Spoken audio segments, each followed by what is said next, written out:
Oh, wow. Fools Russ in, that's what we're doing? Fools Russ in, that's what we're doing? Now that Kyrie has decided to return to the Nets, which means a reunion with LeBron James will have to wait. But fear not, Laker fans. Woj is reporting Russell Westbrook will pick up his $47 million option for next season. So, where do the Lakers go from here? They've got some work to do. You can see right here their salary cap situation is not great. They got $122 million already. They've got 4 rostered players. They're going to need a lot more than that. And they now have Russell Westbrook for $47.1 million. Tim Bontemps. David Jacoby. Good to see you. Also good to see Matt Barnes, who is joining us. Matt, you look at that last full screen of their current situation. They've got 4 players. They've committed $122 million. What do they do now that they do not have Kyrie Irving and they do have Russell Westbrook? Very top-heavy team.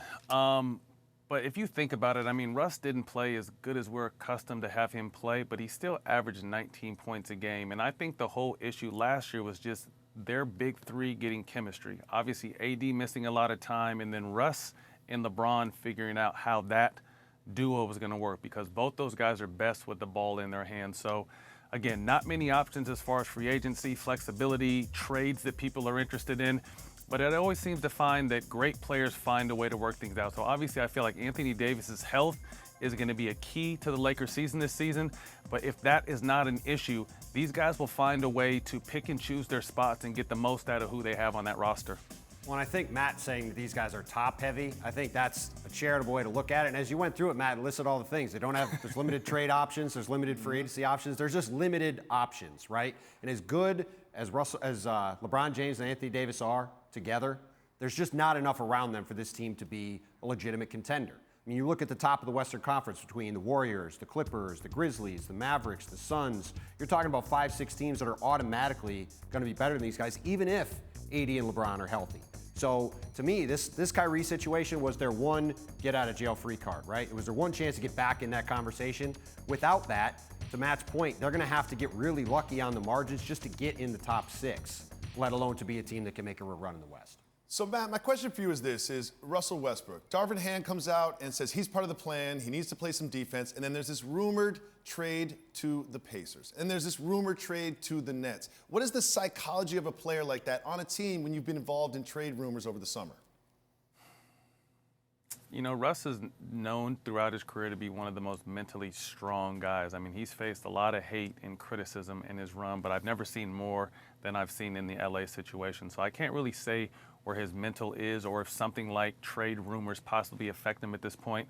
All I know is he's in the gym working hard, and I feel like he's going to come back with a vengeance. So if he is a Laker, which it seems like he's going to be, expect him to feel like he has something to prove. Again, although he still averaged nearly 19 points a game last year, had a very solid season, you know, when it comes to actual numbers, the team success just wasn't there. So expect Russ to come out and really play both ends. And although these guys are older, again, they're going to have to pick and choose their spots when they're able to do it. But the one thing I expect to get out of this new coaching staff with Darvin Ham and the rest of these guys is just accountability and effort. That's the 2 things that Darvin Ham will not stand for. So I think expect Russ to be accountable on both those ends. From the moment Darvin Ham got this job, to Matt's point, he's talked about Russell Westbrook playing defense, fitting in, finding ways to be a part of this team, right? Getting off the ball. I mean, these are all things we've talked about Russell Westbrook doing for a decade.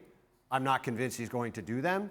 But to Matt's point, if Russ wants to come back with a point to prove and to prove people wrong, it'll be to come back and change his game in those ways where he can find ways to fit and help with this Laker team. Because if he comes back and tries to do the same thing he did last year, even if he is going to average 18, 19 points a game, it's not going to be enough for this team to get where it wants to go. If he comes back and is committed to being a role player and doing the kind of things that can really help them win, maybe I'll be wrong.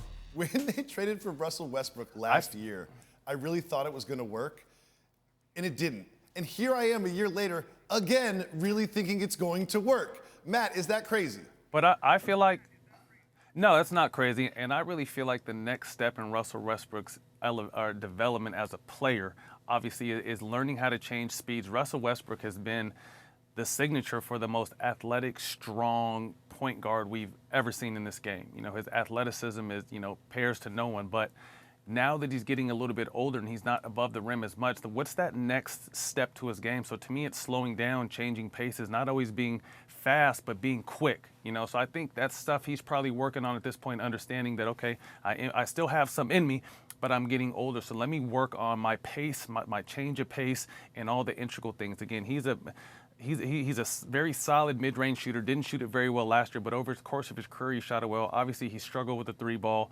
but I just expect, you know, LA is a lot different than a lot of other places. So, you know, and he's from here, so he's getting it constantly. So I know there's nothing more that he wants to do than come out and just play good with this basketball team, and this team has some success. Thanks for watching ESPN on YouTube. For live streaming sports and premium content, subscribe to ESPN+.